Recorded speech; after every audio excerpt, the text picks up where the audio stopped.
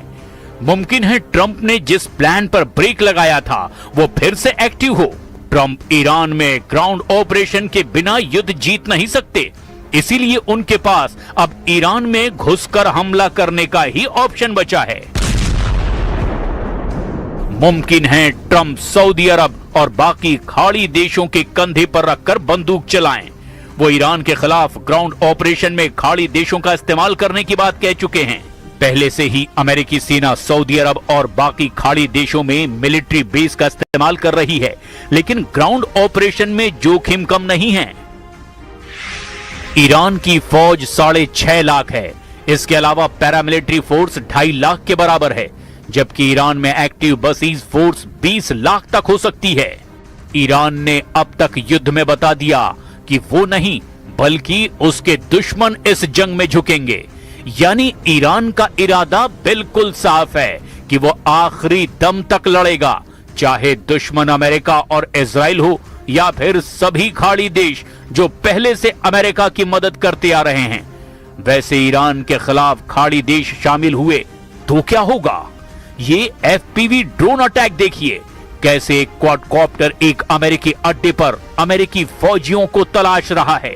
बाद में जब उसे कुछ नहीं मिलता तो वो अमेरिका के एक ब्लैक हॉक हेलीकॉप्टर से जाकर टकरा जाता है।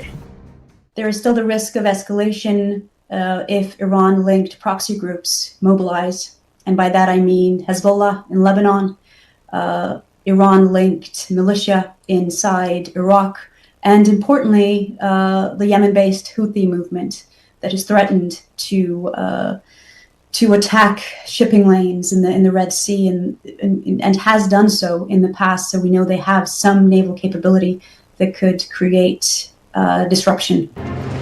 इस युद्ध में तुर्की पर भी सबकी नजर है और एर्दोआन ने अरब देशों से तो कहा है कि वो इस युद्ध में शामिल ना हो। सऊदी अरब, यूएई और कतर का दौरा करने के बाद तुर्की के विदेश मंत्री को इस बात का एहसास हुआ कि ये सभी देश ईरान के खिलाफ युद्ध में उतरने के लिए तैयार हैं। अमेरिका और इजराइल की शुरू की गई इस जंग में अब सऊदी अरब, यूएई और कतर ईरान के खिलाफ नजर आ रहे हैं, जबकि तुर्की का रुख बता रहा है कि एर्दोआन अब मुस्तफा खामनेई के समर्थन में आ गए हैं। ये ऐसे वक्त में हो रहा है जब ट्रंप ईरान से समझौता फाइनल करना चाहते हैं, लेकिन ईरान ने हॉर्मुज में धमाका करके ट्रंप को ईरान में ग्राउंड ऑपरेशन का मौका दे दिया है। अमेरिका ने मार्च के महीने में युद्ध के दौरान ईरान के कई आइलैंड को टारगेट पर लिया था।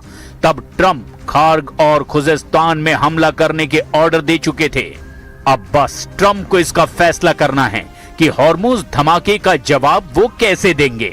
उधर इस मुकाबले के लिए ईरान ने तैयारी पहले ही पूरी कर रखी है। ईरान के स्पीकर मोहम्मद बाकर कालिबाफ ने कहा कि ईरान अमेरिका की हर हरकत पर नजर रखे हुए है। अमेरिका की फौज की गतिविधियां देखी जा रही है। अमेरिका के सैनिक ट्रंप और नेतन्याहू की गलत फहमियों का शिकार बनेंगे। ईरान का इम्तिहान लेने की कोशिश ना करें ट्रंप। युद्ध की शुरुआत अमेरिका और इजराइल ने की, लेकिन इस जंग में ईरान लगातार बढ़त बनाए हुए है। ट्रंप की धमकी एक तरफ, ईरान का लड़ाका जज्बा दूसरी तरफ। ईरान बता रहा है कि जून 2025 का पलटवार तो ट्रेलर था, असली पिक्चर अब देखने की बारी आ चुकी है और ये पिक्चर ईरान ने अपने सरकारी टीवी चैनल पर कई बार दिखाई है। स्टूडियो में मिसाइल देखकर हर कोई हैरान है। दर्शकों के बीच मिसाइल दिखाने का क्या मकसद हो सकता है? ये मिसाइल तो लॉन्च पैड पर होनी चाहिए थी। पहली है फतह मिसाइल और दूसरी है खैबर शिकन मिसाइल। ये दोनों मिसाइल इजराइल को काउंटर करने के लिए तैयार की गई है, लेकिन एक तीसरी भी मिसाइल है जो खाड़ी में अमेरिकी अड्डों को काउंटर करेगी। ईरान ने अपनी इन सभी बहुत ही खतरनाक मिसाइलों को साफ साफ दिखा दिया है, तो कुल मिलाकर हैं ये 3 मिसाइल। पहली है फतह हाइपरसोनिक मिसाइल, दूसरी है खैबर शिकन मिसाइल और तीसरी जुल्फिकार मिसाइल। अब इन मिसाइलों को दिखाने का सिर्फ एक ही मकसद है और वो है ईरान के आसपास मौजूद अमेरिकी सेना और उसके अड्डों को तहस नहस कर देने का इरादा। साथ में इजराइल पर ऐसा हमला जिसके बाद नेतन्याहू फिर कभी ईरान के खिलाफ लाल आंख दिखाने की हिम्मत ना करें। मुस्तबा और उनके कमांडरों ने सिर्फ इजराइल को डराने के लिए बहुत बड़ी तैयारी कर ली है और अपनी सबसे भयानक मिसाइलों का बंदोबस्त अमेरिकी फोर्स से जंग के लिए किया गया है।